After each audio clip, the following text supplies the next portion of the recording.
le sein différent. Si on considère le sein, l'amplitude du différent angle qui est plus puissant pour être utilisé, donne ainsi plus de points en grande différents, plutôt qu'en petit différents. Elle s'applique à une variable ordinale mesurée dans deux échantillons appareils. Troisièmement, les tests non paramétriques.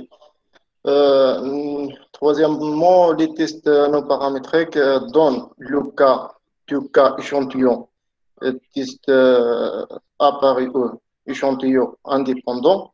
Premier test, le test de Kruskal et Wallis, une extension du test de Manifni à cas échantillon indépendant. Il est aussi appelé test d'Iran de Kruskal et Wallis. Deuxième test, le test de Kido, est aussi employé lorsque l'on teste l'association de cas variables nominales extraits d'échantillons indépendants. Et maintenant, on parlait par test appareil hors échantillon. Maintenant, on va parler par test adapté au échantillon appareil.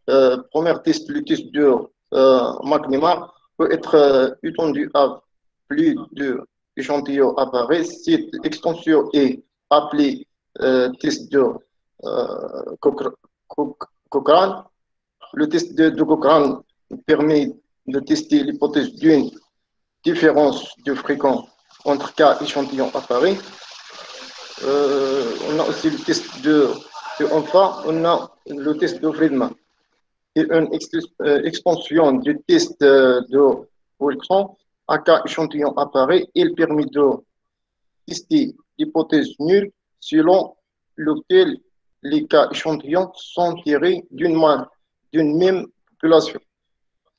Et maintenant, on passe la parole à Fatine, mais avant de passer la parole, est-ce qu'il y a des questions dans ce parti? Donc, s'il y a des questions pour Shkron, donc, ce sont des simples introductions à propos des tests non paramétriques. J'espère qu'on verra plus tard des exemples pratiques pour mieux comprendre